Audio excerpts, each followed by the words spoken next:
Hello प्यारे students, इवोस academy पर मैं आपका होस्ट दोस्त और शुभचिंतक अमित कुमार फिर स्वागत करता हूं आज की शानदार क्लास में। तो कैसे हो आप लोग? आशा करता हूं आप सभी हष्ट पुष्ट और स्वस्थ होंगे। साथ ही आप लोगों की स्टडी है बढ़िया शानदार तरीके से चल रही, बड़ी मजे से चल रही होगी। अब बात करते हैं आज की इस क्लास में। तो आज की इस क्लास में हम अपने मॉडल पेपर सीरीज का दूसरा मॉडल पेपर है बढ़िया शानदार तरीके से हल करने वाले हैं। अब बात करें अपने इस मॉडल पेपर पीडीएफ के बारे में, तो सर हमें पीडीएफ कहाँ मिलने वाली है? तो पेपर की जो पीडीएफ है वो आपको वीडियो के डिस्क्रिप्शन बॉक्स में मिलने वाली है। तो सबसे पहले आप लोगों को वो पीडीएफ डाउनलोड करनी है, उसके बाद अपने वीडियो को शुरू कर लेना है ताकि आपको कोई समस्या ना हो अपना पेपर समझने में। तो आज की इस क्लास को शुरू करें इससे पहले आप लोगों से एक बात करना चाहेंगे, अगर आप हमारे चैनल पे आए हो, हमारे वीडियोस देख रहे हो, वीडियोस पसंद आ रहे हैं, हमारे चैनल को सब्सक्राइब कीजिए, वीडियो को लाइक कीजिए, शेयर कीजिए, साथ ही बेल आइकन को भी ऑन रखें ताकि मेरे वीडियोस की नोटिफिकेशन सबसे पहले आप लोगों के पास पहुंचे। अब ज्यादा समय नहीं लेते हुए शुरू करते हैं आज की क्लास। और क्लास में मैंने बता दिया क्या पढ़ने वाले हैं। अपने प्री बोर्ड पेपर 2 है भाई, यानी मॉडल पेपर सीरीज का दूसरा पेपर अपन शुरू करने वाले हैं। सीरीज क्या बताई थी सर आपने? मैंने बताया था कि मैं आप लोगों को 5 मॉडल पेपर है वो प्रोवाइड करवाने वाला हूं। यानी हमारी एकेडमी, अरे एकेडमी क्या, मैं ही हूं, सब कुछ हूं जो। तो आपके लिए 5 मॉडल पेपर है वो तैयार किए गए हैं, उसमें से आज हम दूसरा पढ़ने वाले हैं। बहुत ही शानदार प्रश्नों के साथ है, बिल्कुल दिमाग खोल के मेरी बातें ध्यान से समझ लेना। 40 से 45 मिनट में हम पेपर कंप्लीट कर देंगे भाई, है ना? तो ये ध्यान से समझ लेना। टाइम वगैरह बताने की आवश्यकता नहीं है अब मुझे ना, बिल्कुल आपकी बोर्ड एग्जाम के आधार पर बनाया गया है। जो सेक्शन ए है, सेक्शन ए में आपके पास टोटल 18 क्वेश्चन होंगे, आधे आधे अंक का होना है, तो टोटल 9 अंक का हो गया है पहला प्रश्न। इसमें 18 क्वेश्चन है, बहुत जल्दी से रिवाइज कर लेते हैं, चिंता मत करो। देखो इसमें पहला प्रश्न कौन सा दिया हुआ है? तो पहला प्रश्न दिया हुआ है संभववाद यानी पॉसिबिलिज्म शब्द का प्रयोग सर्वप्रथम किस विद्वान ने किया? भाई याद आ गया होगा, मेरा चैप्टर, मेरी किताब में जो चैप्टर मैंने पढ़ाए थे, है ना, सारे चैप्टर्स मैंने अपलोड कर रखे हैं, वहां पे समझाया हुआ है। देखो लुसियन फेब्रे, यही है भाई। तो इसमें लुसियन फेब्रे है, वो है व्यक्ति जिन्होंने संभववाद शब्द का सर्वप्रथम प्रयोग किया था। निम्नलिखित में से कौन सा एक प्रतिकर्ष का कारक नहीं है? प्रतिकर्ष कारक क्या होता है? पुश फैक्टर, धकेलना किसी चीज को, कि अपन यहां से भाई अरे नहीं चलते हैं यहां से, तो ऐसा कौन सा नहीं है? देखो जलाभाव, जल का अभाव होता है तो वहां से भी लोग भागते हैं, जल अभाव धक्का देता है, भाग यहां से, मेरे पास क्या करेगा? महामारियां, अगर कहीं पे बीमारी फैल गई तो लोग वहां से भागते हैं, इसका मतलब महामारियां धक्का देती है कि नहीं देती? Push factor. चिकित्सा शैक्षणिक सुविधाएं, ये नहीं देती भाई, ये तो आकर्षित करती है, ये तो पुल फैक्टर है। ये क्या है? ये पुल फैक्टर है। मैं सुंदर हूं, आ जाओ मेरे पास, वही है। राजनीतिक उपद्रव, ये भी होता है भाई, जहां पे अपने पास देश एक दूसरे से लड़ाई करना शुरू कर देते हैं, वो भी यही पुश फैक्टर होता है। फूलों की खेती को क्या कहा जाता है? फूलों की खेती को क्या कहते हैं? फ्लोरिकल्चर कहते हैं। क्या कहते हैं भाई? फ्लोरिकल्चर कहते हैं। ऑप्शन बी रहेगा, देख लेना। सिलिकॉन वैली कहाँ है? ये अपने पास पहले आ चुका भाई प्रश्न, मैंने पढ़ा दिया था, सैन फ्रांसिस्को में है। कहाँ पे है? सैन फ्रांसिस्को में। दूसरा, निम्नलिखित में से कौन सा एक चतुर्थक क्रियाकलाप है? चतुर्थक यानी अपने पास प्राथमिक क्रियाएं, द्वितीय क्रियाएं, तृतीय क्रियाएं, चतुर्थक क्रियाएं और पंचम क्रियाएं मैंने आप लोगों को बहुत ही शानदार तरीके से समझा दिया था। मछली पकड़ना प्राथमिक है, विनिर्माण द्वितीयक है, सूचनाओं का संग्रहण आता भाई, ये अपने पास तृतीयक में आता है, तो ये चतुर्थक में आता है, सूचनाओं का संग्रहण। अब बात करते हैं स्वेज नहर का निर्माण किस वर्ष पूर्ण हुआ भाई? तो किस वर्ष हुआ? 1869 में हुआ था। ये तो याद करनी पड़ेगी भाई, है ना, 1869 में। इसके बाद भारत के किस राज्य में स्त्री साक्षरता दर सबसे कम है? भाई साक्षरता के बारे में बात करें तो बिहार अपना पहले नंबर पे आता है कम के मामले में, है ना, कम के मामले में। लेकिन बिहार वैसे बड़ा तगड़ा चीज है, लोग वहीं से निकलते हैं। आप किसी भी बड़े व्यक्ति को देखो, आप वहीं से निकल के आ रहा है, वहीं से निकल के आ रहा है, क्योंकि जिसके पास कुछ नहीं होता है ना, वो ही ज्यादा प्रोग्रेस करता है। तो यही हाल अपने बिहार का है। भारत का सबसे बड़ा भाषाई समूह कौन सा है? अच्छा, कौन सा समूह? भारतीय आर्य है भाई, भारतीय आर्य जो है वो भाषाई क्षेत्र है। नेक्स्ट बात करें, गैरिसन नगर, छावनी नगर का एक उदाहरण है भाई, है ना, गैरिसन यानी छावनी। तो देखो इसमें बात करें तो क्या है? अंबाला, वाराणसी, जालंधर। इसमें ए और स दोनों भी क्या है? ए और स, ये दोनों अपने पास से किसके उदाहरण हैं? इसके उदाहरण हैं, किसके? गैरिसन नगर के। ध्यान से समझ लेना। भारत में चावल का सबसे बड़ा, ये बताने की आवश्यकता नहीं है, पश्चिम बंगाल है। कहां पे? ये रहा।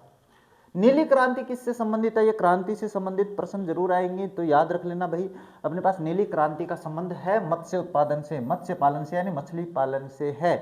इसके बाद में बात करें, अंकलेश्वर तेल क्षेत्र किस राज्य में है? बताने की आवश्यकता नहीं है, गुजरात में है। कहां पे? गुजरात में है। भारत का प्रथम उपग्रह आर्यभट्ट कब प्रक्षेपित किया गया भाई? 1975। ये रहा, है ना, जब अपने पास इंदिरा गांधी प्रधानमंत्री थी उस समय की बात है भाई। अच्छा, नेक्स्ट क्वेश्चन क्या रखा है, 14 नंबर का क्वेश्चन, पत्तनों का स्वामी किसे कहा जाता है भाई। ये पत्तनों, पतन क्या होता है, बंदरगाह जिसकी बात कर रहा हूं मैं। हाँ, तो इसमें आपके पास आ जाता है कोची। कौन सा आ जाता है भाई, इसमें आ जाता है आपके पास कोची, जो बंदरगाह है वो पत्तनों का स्वामी कहा जाता है। अच्छा, जल प्रदूषण निवारण एवं नियंत्रण अधिनियम कब पारित हुआ, 1974 में है। हाँ, ये रहा 1974, है ना, 1974 में क्या हुआ, पारित हुआ भाई।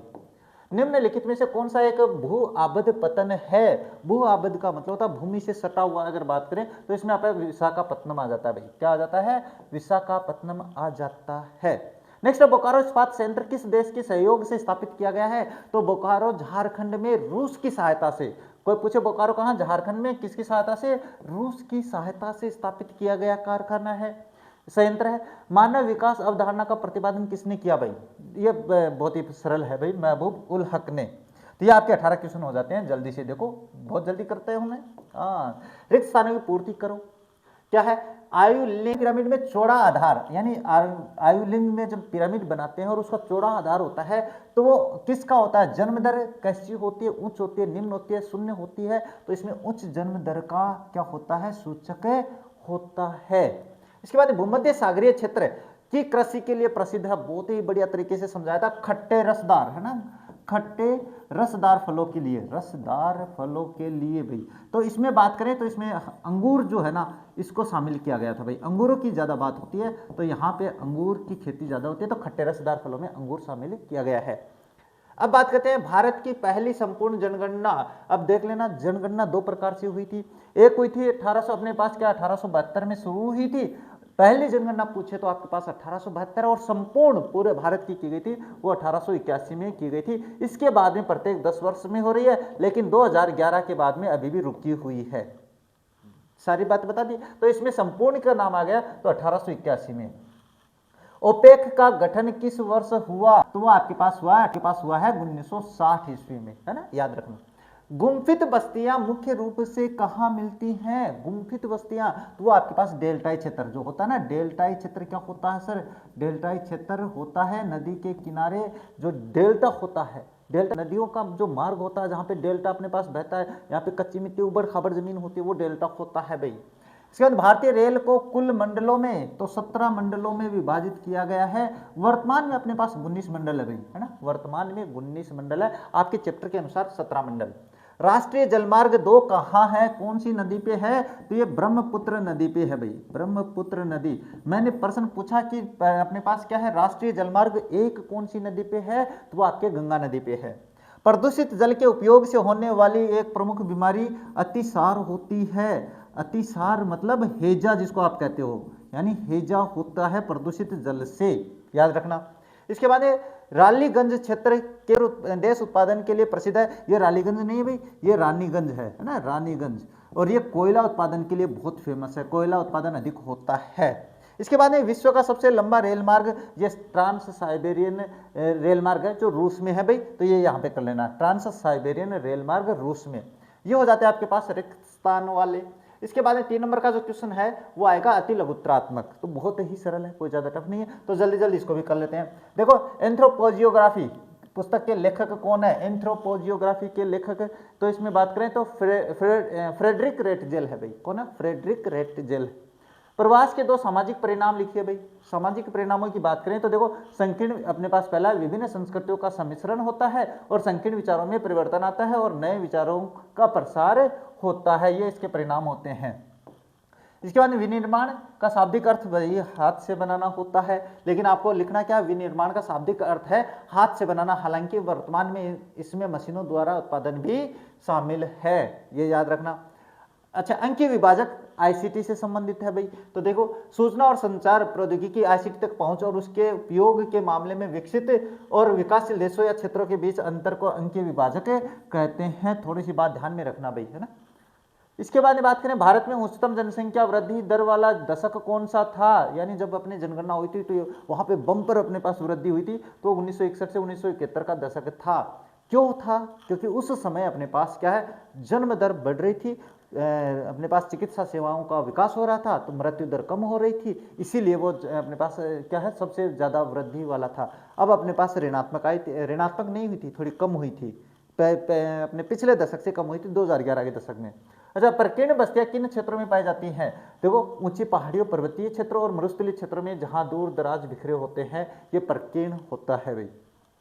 इसके बाद में बात करें भारत में कौवा कॉफी, ये देख लो भैया, भारत में कौवा कॉफी की कौन सी किस्म सर्वाधिक उगाई जाती है? तो अरेबिका। भारत में सबसे ज्यादा अरेबिका कॉफी उगाई जाती है। ज्यादा टफ नहीं है, तो चलो आइए। सौर ऊर्जा का संचयन किन यंत्रों द्वारा किया जाता है? तो फोटोवोल्टिक जो सेल होते हैं ना वो और सोलर पैनलों द्वारा किया जाता है, तो ये भी याद कर लोगे आप लोग। इसके बाद में ध्वनि प्रदूषण मानव स्वास्थ्य पर एक दुष्प्रभाव बताइए, कुछ भी बता सकते हो। तनाव, सुनने की क्षमता में बहरापन, यानी ध्वनि प्रदूषण से कुछ भी हो सकता है, बहरापन सबसे बढ़िया है, इसका बढ़िया एग्जाम्पल है। इसके बाद में खंड बी की बात करें तो इसमें अपने पास लघुत्रात्मक है, तो इनको भी हल कर लेते हैं। निश्चयवाद की अवधारणा को स्पष्ट कीजिए। निश्चयवाद की, तो देखो अपने पास ग्रिफिथ टेलर द्वारा प्रतिपादित इस अवधारणा को रुको और जाओ निश्चयवाद भी कहा जाता है। यह विचारधारा पर्यावरण निश्चयवाद और संभववाद के बीच का मार्ग है। यह बताती है कि न तो प्रकृति पर पूरी तरह विजय प्राप्त की जा सकती है और न ही मनुष्य पूरी तरह प्रकृति का दास है। मानव को प्रकृति के नियमों की पालना करते हुए ही विकास करना चाहिए। बहुत भी सरल है भाई, ज्यादा टफ नहीं है। चलो, विकासशील देशों में नगरीय बस्तियों की समस्याओं का क्या करना है? वर्णन करना है। तो विकासशील देशों में बहुत ही बड़ी समस्या है। विकासशील देशों में नगरीय बस्तियां कई गंभीर समस्याओं से जूझ रही है, जिसमें बात करें तो आवास की कमी, यानी कहने का मतलब जो अपने पास जैसे मुंबई की बात कर लेता हूँ, नगरीय समस्या, वहाँ पे कच्ची बस्ती बहुत बढ़ गई है, जनसंख्या बहुत हो गई है, तो रहने के लिए जगह नहीं बची है। अनियोजित वृद्धि के कारण झुग्गी झोपड़ियों और मलिन बस्तियों का विस्तार होता है, बिल्कुल होता है। जैसे मैंने अपने धारावी क्षेत्र बताया मुंबई का। बुनियादी सुविधाओं का अभाव होता है। अब जहाँ पे अपने पास जनसंख्या अधिक होगी वहाँ पे अभाव नहीं होना है। तो स्वच्छ पेयजल, बिजली और उचित जल निकासी, सीवरेज की भारी कमी रहती है। पर्यावरण प्रदूषण बहुत होता है। यातायात और उद्योगों के कारण वायु और जल प्रदूषण की समस्या बढ़ जाती है, जो अपने हाल फिलहाल में आप यही देख रहे हो। क्वेश्चन नंबर 6 क्या कह रहा है? वो कह रहा है कुटीर उद्योग और लघु उद्योगों में अंतर स्पष्ट कीजिए। जब आपके पास 100 टाइप क्वेश्चन हो, यानी लघुत्रात्मक हो, तो एक एक बता दो बस, बाद में करना क्या है। दोनों में अंतर है निम्नलिखित। कुटीर उद्योग ये घर पर ही परिवार के सदस्यों की मदद से चलाए जाते हैं। इनमें स्थानीय कच्चे माल और साधारण औजारों का उपयोग होता है, जिनमें मिट्टी के बर्तन बनाना शामिल है। लघु उद्योग ये घर से बाहर छोटी इकाइयों या कारखानों में चलते हैं। इनमें अर्ध कुशल श्रमिक, मशीनों और बिजली का उपयोग किया जाता है, जिसे जैसे खिलौने या कपड़े का निर्माण होता है। ये हो जाता है अपने पास। इसके बाद में क्वेश्चन नंबर 7 क्या कह रहा है? वो कह रहा है साइबर स्पेस इंटरनेट के महत्व को समझाइए। तो साइबर स्पेस इंटरनेट बहुत ही फायदेमंद है आजकल। साइबर स्पेस इलेक्ट्रॉनिक कंप्यूटर की दुनिया है जो इंटरनेट के माध्यम से जुड़ी है। इसका महत्व निम्नलिखित है। यह सूचनाओं के तीव्र आदान प्रदान और वैश्विक संचार को संभव बनाता है। शिक्षा, ई कॉमर्स, बैंकिंग, सरकारी सेवाओं तक पहुंच, ई गवर्नेंस सरकारी सेवाओं तक पहुंच को आसान और सुलभ बनाता है। इसने दूरियों को खत्म कर पूरी दुनिया को एक ग्लोबल विलेज में बदल दिया है। यानी कहने का मतलब अपन को अमेरिका समाचार भेजना है, तुरंत भेजो, वही बात कर रहा है। इसके बाद क्वेश्चन नंबर 8 क्या कर रहा है? भारत में जनसंख्या वितरण को प्रभावित करने वाले किन्हीं दो आर्थिक कारण बता करना है। तो इसमें बात करें तो भारत में जनसंख्या वितरण को प्रभावित करने वाले दो आर्थिक कारक निम्नलिखित है भाई। कौन सा? औद्योगिकीकरण है। औद्योगिक क्षेत्र रोजगार के अवसर प्रदान करते हैं, जिससे लोग वहां बसने के लिए आकर्षित होते हैं। उदाहरण स्वरूप हुगली औद्योगिक क्षेत्र की बात कर लेते हैं भाई। वहां पे बहुत ज्यादा जनसंख्या क्या वृद्धि हो जाती है। नगरीकरण, नगरों में बेहतर शिक्षा, स्वास्थ्य सुविधाएं और परिवहन के साधन उपलब्ध होते हैं, जो ग्रामीण आबादी को अपनी ओर आकर्षित करते हैं, जिससे वहां जनसंख्या घनत्व बढ़ जाता है। तो ये हो जाता है भाई अपने पास भारत में। दूसरा बात करें क्वेश्चन नंबर 9 के बारे में, तो क्वेश्चन नंबर 9 क्या कहता है? ग्रामीण बस्तियों के किन्हीं दो प्रतिरूपों का चित्र सहित वर्णन कीजिए भाई। चित्र सहित वर्णन करना है तो चित्र आप रेखिक बना सकते हो भाई।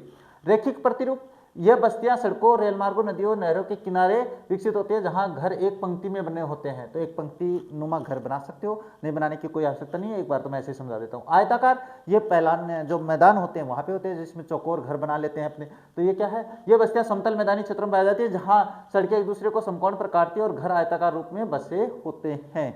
इसके बाद क्वेश्चन नंबर 10 क्या कह रहा है? भारत में सौर ऊर्जा के भविष्य पर टिप्पणी लिखिए भाई। टिप्पणी लिख देते हैं। भारत एक उष्णकटिबंधीय देश है, इसलिए यहाँ सौर ऊर्जा की अपार संभावनाएं। भविष्य में यह है ऊर्जा सुरक्षा का प्रमुख स्रोत बनेगा, क्योंकि यह प्रदूषण मुक्त और अक्षय कभी न खत्म होने वाला संसाधन है। सरकार की सौर मिशन जैसी नीतियां और गिरती लागत के कारण यह कोयले और पेट्रोलियम जैसी जीवाश्म ईंधनों का एक सशक्त विकल्प बनकर उभर रहा है, यानी सूर्य की ऊर्जा को काम में लेना। नेक्स्ट है वायु प्रदूषण को रोकने के लिए कोई 2 कारण बताने हैं भाई, कोई 2 उपाय। तो स्वच्छ ईंधन का प्रयोग करना है, इसकी थोड़ी विशेषता लिख देना है। उसके बाद में वृक्षारोपण है और तकनीक है, इसके बारे में 2 बातें लिख देना आप लोग, ये लिख सकते हो, मुझे बताने की आवश्यकता नहीं है। इसके बाद खंड 6 की बात करते हैं, सेक्शन सी 100 शब्दों में उत्तर सीमा है और 3 प्रश्न है, हम अथवा वाले भी करेंगे क्योंकि मैं तो करवाऊंगा। वाणिज्यिक पशुधन पालन की प्रमुख विशेषताओं का वर्णन करना है। वाणिज्यिक पशुधन कौन से होते हैं, देखो वाणिज्यिक पशुधन पालन एक व्यवस्थित और पूंजी प्रदान गतिविधि है जिसकी मुख्य विशेषताएं निम्नलिखित है भाई। अब ये विशेषताएं कौन सी है, देखो मैं बता देता हूँ। क्या है, ये मुख्य रूप से पश्चिमी संस्कृति से प्रभावित है और स्थायी फार्मों पर किया जाता है। स्थायी फार्म एक फर्म में निर्धारित कर लिया जाता है, वहाँ पे पशुओं का प्रजनन वगैरह करवाया जाता है। ये फार्म बहुत विशाल होते हैं और इन्हें छोटी बड़ी इकाइयों में बाड़े बोलते हैं उनको, में विभाजित किया जाता है ताकि चराई को नियंत्रित किया जा सके, है ना। ये बात छोटी सी बात है भाई। इसमें केवल एक ही प्रकार के पशु जैसे गाय, भेड़, बकरियां, घोड़े पाले जाते हैं जिनमें मांस, ऊन और खाल प्राप्त की जाती है, इसीलिए किया जाता है पशुओं का पालन। पशुओं के स्वास्थ्य, प्रजनन और बीमारी नियंत्रण पर विशेष वैज्ञानिक ध्यान दिया जाता है। उत्पादित सामग्री को वैज्ञानिक ढंग से डिब्बाबंद कर विश्व बाजारों में निर्यात किया जाता है। मुख्य रूप से न्यूजीलैंड, ऑस्ट्रेलिया, अर्जेंटीना, संयुक्त राज्य अमेरिका इसके प्रमुख क्षेत्र हैं जहां पे पशुओं का जो क्या है व्यवसायीकरण किया जाता है भाई। इसके अथवा में मैंने बनाया है कौशल आधारित उद्योगों की व्याख्या कीजिए। देखो कौशल आधारित या फुटलूस उद्योग के वे उद्योग होते हैं जो किसी विशिष्ट कच्चे माल के स्रोत पर निर्भर नहीं होते हैं। इनकी मुख्य विशेषताएं निम्नलिखित होती है। कौशल आधारित की बात कर रहा हूं भाई, कच्चे माल की आवश्यकता नहीं होती है इसमें। अवस्थिति की स्वतंत्रता होती है। ये उद्योग किसी भी स्थान पर स्थापित किए जा सकते हैं क्योंकि इनका कच्चा माल कहीं से भी आसानी से प्राप्त किया जा सकता है। कच्चा माल ये उद्योग संगठक पुर्जों पर निर्भर होते हैं, ये जो आकार में छोटे और वहीं पर कहीं पर भी ले जाए जा सकते हैं, ले जाने योग्य होते हैं। श्रमिक और शक्ति बात करें तो इनमें उत्पादन कम मात्रा में होता है और कुशल श्रमिकों की आवश्यकता अधिक होती है। ये आमतौर पर प्रदूषण रहित उद्योग होते हैं। इसके बाद बात करें परिवहन, सड़क मार्ग की सुलभता इन उद्योगों के लिए सबसे महत्वपूर्ण कारक है ताकि पुर्जों और तैयार माल का आदान प्रदान सुगम हो सके। उदाहरण हीरा काटना, मोबाइल और कंप्यूटर चिप्स बनाना, घड़ी निर्माण इसके प्रमुख उदाहरण हैं। अब देखो बात करते हैं नेक्स्ट। तो नेक्स्ट बात करें तो क्या आता है, नेक्स्ट आते हैं आपके पास 13 नंबर का क्वेश्चन क्या कहता है, भारत में चावल की कृषि के लिए अनुकूल भौगोलिक दशाओं और मुख्य उत्पादक क्षेत्रों का वर्णन कीजिए। बिल्कुल है, मैं प्रश्न वही है जो आने की संभावना बनती है भाई। देखो चावल भारत की प्रमुख खाद्यान्न फसल है, बिल्कुल सबसे ज्यादा खाई जाने वाली है। इसके लिए आवश्यक भौगोलिक दशाएं और क्षेत्र निम्नलिखित हैं। एक फसल जरूर पूछेगा, चाहे गेहूं चाहे ये। इसके बाद देखो तापमान की बात करते हैं। चावल के लिए उच्च तापमान है 25 डिग्री सेल्सियस है भैया, 25 डिग्री सेल्सियस से अधिक होना चाहिए।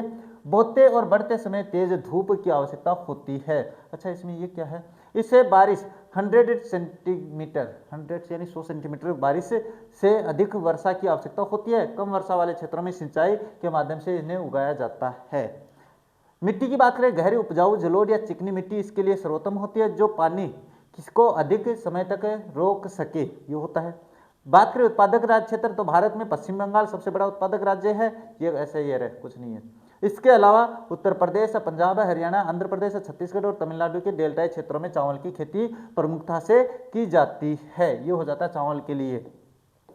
इसके बाद में इसके अथवा में बात करें तो कौन सा प्रश्न है, वर्षा जल संग्रहण के लाभों को विस्तार से समझाना है। तो बात करें तो देखो वर्षा जल संरक्षण का अर्थ वर्षा के जल को भविष्य के उपयोग हेतु संचित करना। इसके प्रमुख लाभ निम्नलिखित हैं, ये आप खुद लिख सकते हो भाई। जल की उपलब्धता हो जाती है तो ये आप बना के लिख सकते हो। भूजल का पुनर्भरण, भूजल का मतलब अपने पास भूमि में वापस चला जाता है। देखो संग्रहित जल को जमीन के नीचे पहुंचाकर गिरते भूजल को स्तर को सुधारा जा सकता है, ये वही बात है। प्रदूषण में कमी आती है, मृदा अपरदन पर रोक होती है, गुणवत्ता में सुधार आता है। तो ये सारे पॉइंट्स है वो आप लिख सकते हो, स्क्रीनशॉट ले सकते हो भाई इनका। इसके बाद में बात करें तो नेक्स्ट आपके पास इसमें क्या है, क्वेश्चन नंबर 14 क्या कहता है, यह इंदिरा गांधी नहर कमान क्षेत्र में पारिस्थितिकी तंत्र के पुनरुद्धार हेतु दिए गए सुझावों की समीक्षा कीजिए। समीक्षा करेंगे अपन, तो समीक्षा करने के लिए बैठे हैं। इंदिरा गांधी नहर क्षेत्र में पर्यावरणीय संतुलन बनाए रखने के लिए निम्नलिखित सुझाव अत्यंत महत्वपूर्ण है। कौन से हैं वो देख लेते हैं। सबसे पहले बात करेंगे जल प्रबंधन की। जल का कुशलतापूर्वक उपयोग करने के लिए सिंचाई की उन्नत तकनीकें जैसे ड्रिप सिंचाई, स्प्रिंकलर का उपयोग किया जाना चाहिए ताकि जल भराव की समस्या न हो। वृक्षारोपण, नहर के किनारे और चारागाहों पर बड़े स्तर पर वृक्षारोपण किया जाना चाहिए ताकि मृदा अपरदन को रोका जा सके, बहुत जरूरी है। फसल चक्र की बात करें, मिट्टी की उर्वरता बनाए रखने के लिए ऐसी फसलें उगाना आवश्यक है जिनमें पानी की खपत कम हो और जो मृदा को पोषक तत्व प्रदान करते हैं। इसके बाद पुनरुद्धार का उद्देश्य क्या है? इन उपायों का मुख्य लक्ष्य पारिस्थितिक जो स्थिरता लाना और मरुस्थलीकरण को नियंत्रित करना है, जिससे स्थानीय निवासियों का जीवन स्तर सुधरे या सुधर सके, ये होता है। अब बात करते हैं इसके अथवा में। तो अथवा में बात करें तो भारत में क्या है? धात्विक खनिजों की व्याख्या कीजिए, वितरण कार्य है। भारत में धात्विक खनिजों के वितरण की व्याख्या करनी है तो करें। भारत में धात्विक खनिज मुख्य रूप से 3 प्रमुख पट्टियों में पाए जाते हैं। पट्टियां धरातल की उत्तरी पूर्वी पठारी पट्टी है, यह भारत की सबसे समृद्ध खनिज पट्टी है। इसमें छोटा नागपुर झारखंड में, ओडिशा के पठार और छत्तीसगढ़ शामिल है। यहाँ लोहा, मैंगनीज और तांबा प्रचुर मात्रा में मिलता है, याद रख लेना भाई। दक्षिणी पश्चिमी पठारी प्रदेश, दक्षिणी पश्चिमी ये क्या है? ये पट्टी कर्नाटक, गोवा, तमिलनाडु के क्षेत्रों तक फैली है। यहाँ उच्च कोटि का लोहा, अयस्क और मैंगनीज पाया जाता है, लेकिन यहाँ कोयले के निक्षेपों की कमी है। उत्तरी पश्चिमी पट्टी की बात करें तो यह अरावली पर्वत श्रेणी है जो राजस्थान में गुजरात के कुछ हिस्सों में विस्तृत है। यह मुख्य रूप से तांबा, जस्ता और चांदी, लोहा धात्विक खनिज पाए जाते हैं। ये आ जाता है, बढ़िया प्रश्न है। इसके बाद महत्व बताएं। यह खनिज भारत के औद्योगिक आधार को मजबूती प्रदान करते हैं और देश को आर्थिक विकास में महत्वपूर्ण भूमिका निभाते हैं। अब बात करते हैं, देखो इसके बाद में क्या है? खंड दय की बात कर लेते हैं। इसमें बात करें तो ये दीर्घ भाई अपने पास क्या निबंधात्मक होते हैं, तो ये भी कर लेते हैं। क्या है? विश्व के प्रमुख अंतःस्थलीय जलमार्गों का विस्तार से वर्णन करना है। अंतःस्थलीय जलमार्गों की बात करें तो क्या है? देखो इसके बारे में बात करें तो आता है, विश्व में व्यापार और परिवहन के लिए अंतःस्थलीय जलमार्ग अत्यंत महत्वपूर्ण है। प्रमुख जलमार्गों का विवरण इस प्रकार से है। सबसे पहले पढ़ेंगे राइन जलमार्ग, राइन नदी का जलमार्ग। ये कहाँ? यूरोप के लिए है। ये विश्व का सबसे व्यस्त और महत्वपूर्ण जलमार्ग है। ये जर्मनी और नीदरलैंड से होकर बहती है और स्विट्जरलैंड को उत्तरी समुद्र से जोड़ती है। यहाँ से मुख्य रूप से कोयला और औद्योगिक सामान का परिवहन होता है। डेन्यूब जलमार्ग की बात कर लेते हैं। डेन्यूब नदी यह पूर्वी यूरोप के कई देशों से होकर गुजरता है और काला सागर में गिरता है। इसके बाद मिसिसिपी मिसौरी की बात कर लेते हैं, जलमार्ग जो यूएसए में है। हाँ, यह अमेरिका के आंतरिक भागों को दक्षिण में मेक्सिको की खाड़ी से जोड़ता है भाई। इसके बाद ग्रेट लेक्स सेंट लॉरेंस जलमार्ग, यह है उत्तरी अमेरिका के औद्योगिक हृदय स्थल को अटलांटिक महासागर से जोड़ता है। वोल्गा की बात कर लेते हैं। यह रूस का महत्वपूर्ण जलमार्ग है जो कैस्पियन सागर तक पहुंच प्रदान करता है। कैस्पियन सागर तक पहुंच जाते हैं इस जलमार्ग से। अब आते हैं अथवा में। क्या है? अथवा में अंतर्राष्ट्रीय व्यापार के आधारों का विस्तृत विश्लेषण करना है। तो बात करते हैं, अंतर्राष्ट्रीय व्यापार केवल तभी होता है जब 2 या 2 से अधिक देशों के बीच संसाधनों या आवश्यकताओं में भिन्नता होती है। इसके प्रमुख आधार निम्नलिखित हैं। इसमें बात करें तो राष्ट्रीय संसाधनों में विभिन्नता, अगर कहने का मतलब मेरे यहाँ पे दूसरा संसाधन है, दूसरे देश में दूसरा, तब ही तो व्यापार करेंगे ना। तो यह है कि दुनिया के विभिन्न देशों में भूवैज्ञानिक संरचना, खनिज संसाधनों और जलवायु में काफी अंतर पाया जाता है। उदाहरण के लिए खनिज तेल के भंडार मध्य पूर्व के देशों में है अधिक, जबकि कृषि उत्पाद उष्णकटिबंधीय देशों में प्रचुर मात्रा में है। जनसंख्या कारक बताएं तो जनसंख्या का आकार और उसका प्रकार व्यापार को प्रभावित करता है। बिल्कुल, घनी आबादी वाले देशों में आंतरिक खपत अधिक होती है, जबकि कम आबादी वाले देशों में संसाधनों का निर्यात अधिक करते हैं। साथ ही सांस्कृतिक विविधता के कारण विभिन्न देशों में विशेष उत्पादों की जैसे हस्तशिल्प की मांग बनी रहती है। ये ज़्यादा समझाने वाली बातें नहीं है, इसलिए मैं रीडिंग कर देता हूँ आप लोगों के लिए। इसके बाद में बात करें इसमें और क्या था, आर्थिक विकास की अवस्था बात करते हैं। आर्थिक विकास क्या है? विकसित देश मुख्य रूप से निर्मित वस्तुओं और मशीनरी का निर्यात करते हैं, जबकि विकासशील अल्प विकसित देश कच्चे माल और कृषि उत्पादों का निर्यात करते हैं। इसके बाद परिवहन की बात करें तो प्राचीन समय में परिवहन के साधनों के अभाव में व्यापार सीमित था। वर्तमान में सुगम और सस्ते परिवहन, विशेषकर समुद्री जलमार्ग की बात करें, ने दूरस्थ देशों के बीच व्यापार को बहुत आसान और व्यापक बना दिया है। विदेशी निवेश की सीमा बताएं तो पूंजी संपन्न देश उन देशों में निवेश करते हैं जहां कच्चा माल, सस्ता श्रम उपलब्ध होता है, जिसमें उत्पादन व्यापार दोनों में वृद्धि होती है। इसके बाद क्वेश्चन नंबर 16 की बात कर लेते हैं। तो ये क्या है? भारत में परंपरागत ऊर्जा स्रोतों के बारे में कोयला और पेट्रोलियम के वितरण और भविष्य की चुनौतियों का वर्णन करना है। तो बात कर लेते हैं इसमें भी। तो भारत में परंपरागत ऊर्जा स्रोत औद्योगिक विकास की रीढ़ है।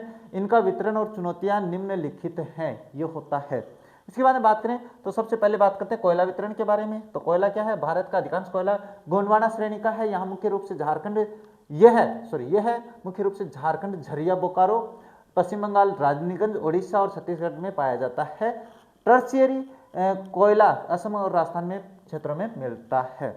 इसके बाद में बात करें पेट्रोलियम वितरण के बारे में। तो पेट्रोलियम की बात कर लेते हैं। ये लोग क्या है, मुख्य तेल स्रोत असम डिगबोई, गुजरात अकलेश्वर और महाराष्ट्र के तटीय क्षेत्र मुंबई हाई में स्थित है। भविष्य की चुनौतियों के बारे में बात कर लेते हैं भाई। देखो सीमित भंडार की बात करते हैं इसमें। तो सीमित भंडार यस है, तो सीमित भंडार ये स्रोत अनवीकरणीय हैं, यानी इनको दोबारा निर्मित नहीं किया जा सकता। एक बार खत्म तो मतलब खत्म हो गए हैं और तेजी से समाप्त हो रहा है भाई, बिल्कुल समाप्त हो रहे हैं। अपने पास कोयला है, पेट्रोलियम है, जल देख लो, जल भी जल्दी से खत्म होता जा रहा है भाई। पर्यावरणीय प्रभाव, इसके दहन से भारी मात्रा में कार्बन उत्सर्जन होता है, जिससे वायु प्रदूषण और ग्लोबल वार्मिंग की समस्या बढ़ रही है। उच्च लागत की बात करते हैं तो आयात पर निर्भरता के कारण पेट्रोलियम की कीमतें अर्थव्यवस्था पर बोझ डालती है। इसके बाद अतः भविष्य में हमें सौर और पवन ऊर्जा जैसे अक्षय ऊर्जा स्रोतों की ओर मुड़ना अनिवार्य होगा, यानी कहने मतलब सौर ऊर्जा का काम में लेना पड़ेगा। इसके बाद में बात करें अथवा के बारे में बात कर लेते हैं। तो कौन सा प्रश्न बनाया है, भारत में नगरीकरण की प्रवृत्ति और उसके कारण उत्पन्न पर्यावरणीय समस्याओं का सविस्तार वर्णन करे। बढ़िया प्रश्न है भाई, यार मेरा पेपर ही बढ़िया है, मैं तो बात कर रहा हूँ केवल। हाँ चलो बात करते हैं। देखो भारत की बात कर लेते हैं। क्या है, भारत में नगरीकरण की बहुत ही नगरीकरण की गति बहुत तीव्र है, जिसमें कई पर्यावरणीय चुनौतियों को जन्म दिया है। सबसे पहले बात करें अपशिष्ट प्रबंधन की समस्या होती है। शहरों में सबसे बड़ी समस्या यही होती है, कचरा कहाँ डाले। तो शहरों में जनसंख्या के दबाव के कारण कचरा निपटान एक बड़ी समस्या बन गई है। अनुपचारित कचरा भूमि और जल स्रोतों को प्रदूषित करता है। अगर कचरा फेंकते जाएंगे तो भूमि को भी नुकसान है और जल को भी नुकसान है। वायु प्रदूषण की बात करते हैं, वाहनों और उद्योगों की बढ़ती जनसंख्या के कारण शहरों की वायु गुणवत्ता खराब हो रही है, जिसमें स्वास्थ्य संबंधी बड़ी समस्याएं बढ़ रही है। दिल्ली इसका बढ़िया एग्जाम्पल है, जो हाल फिलहाल में बहुत चर्चा में रहा है। जल संकट की बात करें तो कंक्रीट के विस्तार से भूजल पुनर्भरण नहीं हो पाता है, जिससे शहरों में पानी की भारी कमी हो जाती है। स्लम बस्तियों का उदय, स्लम बस्तियां मतलब कच्ची बस्तियां, क्या है, अनियोजित नगरीकरण के कारण मलिन बस्तियों का विस्तार होता है, जहां स्वच्छता और स्वास्थ्य सुविधाओं का नितांत अभाव रहता है। इसका बढ़िया एग्जाम्पल बताऊं तो मुंबई में धारावी क्षेत्र है, वहां पे कच्ची बस्ती है भाई, सबसे बड़ी है कच्ची बस्ती विश्व की। अब बात करते हैं क्वेश्चन नंबर 17 और 18 के बारे में। तो क्या है ये बताता है दिए गए विश्व के मानचित्र में आपको ये क्षेत्र क्या अंकित करने हैं। तो रूर जर्मनी में, न्यू इंग्लैंड यूएसए में, संघाई चीन में और मॉस्को रूस में ये करना है। इसके बाद में भारत के मानचित्र में क्या है, जामनगर गुजरात में, डिगबोई असम में, बरौनी और मंगलुरु ये करने हैं। तो ये देख लेते हैं अपन, है ना। ये मैं बता देता हूँ मैप में चलकर, आप लोगों को मैप में बताना पड़ेगा ये तो आप लोगों को, है ना। तो मैप में समझा देता हूँ थोड़ा सा, कहाँ पे है ये सारी चीज़ें समझा देते हैं। चलो समझाते हैं आप लोगों को।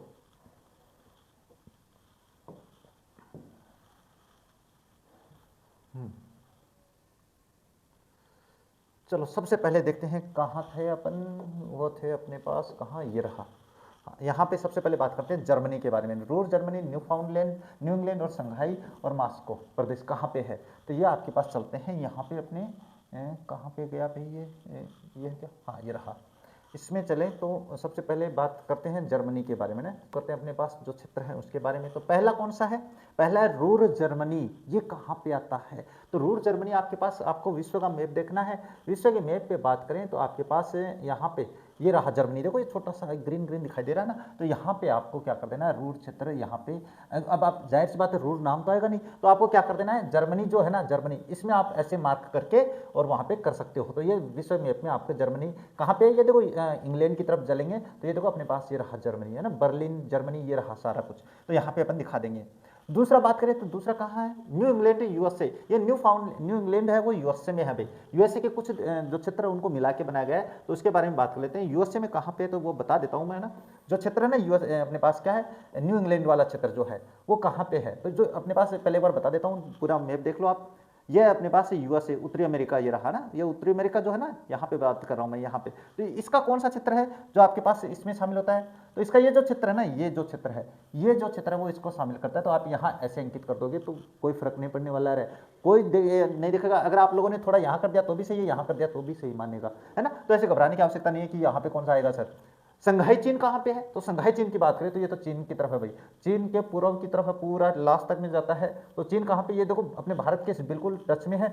और यहाँ पे चलेंगे तो संघाई कहाँ पे? ये रहा, ये जो चीन क्षेत्र है ना, इसके पूर्व की तरफ चलेंगे लास्ट में तो ये रहा संघाई, ये यहाँ पे संघाई है, इसको नोट कर देना है। इसके बाद में कौन सा आता है? इसके बाद में आता है मास्को प्रदेश से रूस में। तो रूस में चलें तो रूस में मास्को के क्षेत्र के आसपास है ना, जैसे आपके पास ये वर्ल्ड मैप देंगे तो यहाँ पे देखो ये रहा मास्को, कहाँ पे? यहाँ पे होता है, ये रहा मास्को। तो ये मास्को क्षेत्र है ना, देखो रूस कहाँ पे? देखो रूस, रूस ये रहा ऊपर वाला क्षेत्र, ये रहा मॉस्को। बस यहाँ पे ऐसे करके आप अपना नाम लिख दो, बिल्कुल सही होगा। तो ये हो जाता है। इसके बाद में कौन सा रखा है? इसके बाद में बात करें तो ये हो गए। इसके बाद में जामनगर, जामनगर कहाँ? गुजरात में है, दिग्बोई असम में है, बरौनी बिहार में, मंगलुरु कर्नाटका में है। तो ये बात कर लेते हैं, तो ये सारी बातें करते हैं। सबसे पहले जामनगर दिखाओगे तो अपने भारत में, भारत का मैप मिलने वाला आप लोगों को, है ना। तो भारत के मैप में चलेंगे तो सबसे पहले गुजरात कहाँ पे? ये रहा गुजरात आपके पास, है ना। तो यहाँ पे अगर अपन दिखा देंगे ऐसे तो बिल्कुल सही मानेगा। अहमदाबाद है वैसे तो यहाँ पे ना, जामनगर दिखाना, वैसे यहाँ से दिखा देंगे, है ना, दिखा देना भाई आप लोग।